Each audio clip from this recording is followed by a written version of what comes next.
రేపటి నుంచి అమలు కానున్న 4 కీలక పథకాలపై ఫోకస్ పెట్టింది ప్రభుత్వం. ఇందులో భాగంగానే రైతు భరోసా, ఇందిరమ్మ ఇల్లు, రేషన్ కార్డులు, ఇందిరమ్మ ఆత్మీయ భరోసా పథకాలపై కీలక రివ్యూ చేయనున్నారు ముఖ్యమంత్రి రేవంత్ రెడ్డి.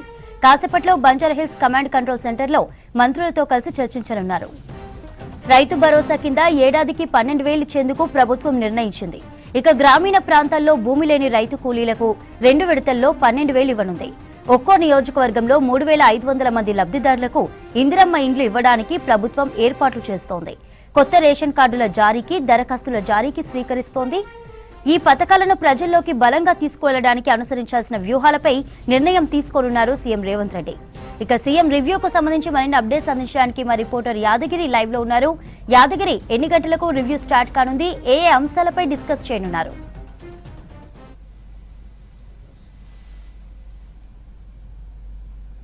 సీఎం రేవంత్ రెడ్డి సమీక్ష ప్రారంభం కాబోతుంది.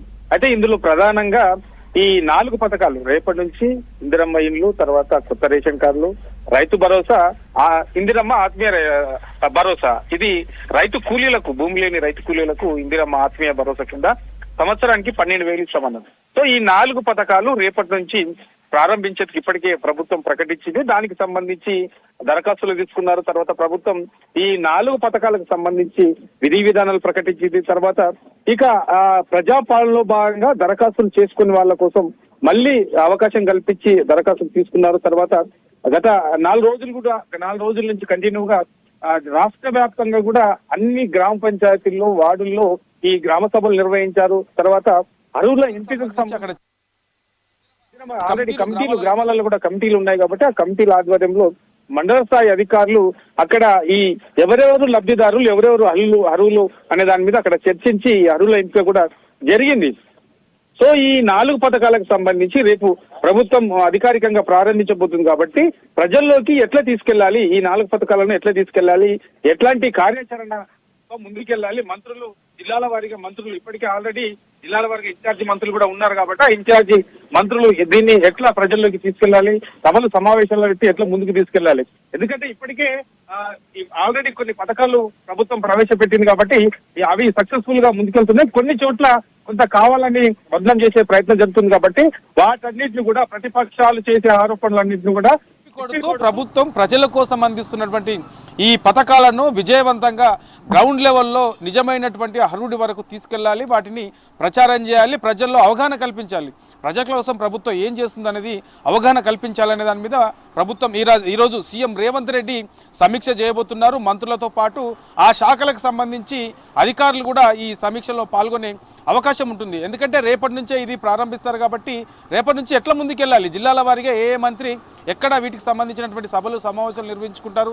తర్వాత సీఎం రేవంత్ రెడ్డి ఉమ్మడి మహబూబ్ నగర్ జిల్లా లేదంటే హైదరాబాద్ సరౌండింగ్ ఏరియాలో ఏదో ఒక గ్రామంలో పాల్గొంటారనే చర్చ కూడా జరుగుతూ ఉన్నది కాబట్టి ఒకవేళ సీఎం కనుక పాల్గొంటే దానికి సంబంధించినటువంటి షెడ్యూల్, తర్వాత మంత్రులకు సంబంధించినటువంటి షెడ్యూల్ కూడా ఇవాళ ఖరారు చేసే అవకాశం ఉంటుంది. ఇప్పటికే ఇందిరమ్మ ఇళ్లకు సంబంధించి ప్రతి నియోజకవర్గానికి 3,500 ఇండ్లు ఇస్తామన్నారు. మరి ఈ 3,500 ఇండ్లకు సంబంధించి ఏ నియోజకవర్గంలో ఎంతమంది లబ్ధిదారులను ఎంపిక చేశారు, రాష్ట్ర వ్యాప్తంగా ఎంతమంది ఈ ఇందిరమ్మ ఇళ్లకు మొదటి విడతలో అర్హులుగా ఉన్నారు, అంటే మొదటి విడతలో ఎవరైతే సొంత జాగా ఉండి ఇల్లు లేని వాళ్ళు ఉంటారో వాళ్లకు ఫస్ట్ ప్రయారిటీలో ప్రభుత్వం ఇస్తున్నది మొదటి విడతలో. మరి వాళ్ళు ఎంతమంది ఉన్నారు అనే దాని మీద కసరత్తు చేశారు కాబట్టి దీనికి సంబంధించి రేపు ఈ ఇందిరమ్మ ఇళ్లకు సంబంధించి ప్రారంభించబోతున్నారు కాబట్టి ఎంతమంది లబ్ధిదారులు ఉండే అవకాశం ఉంటుంది, ఎక్కడెక్కడ ఎంతమంది ఉన్నారు, ఇట్లా ఓవరాల్గా దీని మీద కూడా సమీక్ష చేసి మంత్రుల నుంచి, ఆ శాఖ అధికారుల నుంచి సీఎం రేవంత్ రెడ్డి తెలుసుకోబోతున్నారు. దానికి సంబంధించి పలు కీలకమైనటువంటి సూచనలు కూడా సీఎం రేవంత్ రెడ్డి చేసే అవకాశం ఉంటుంది.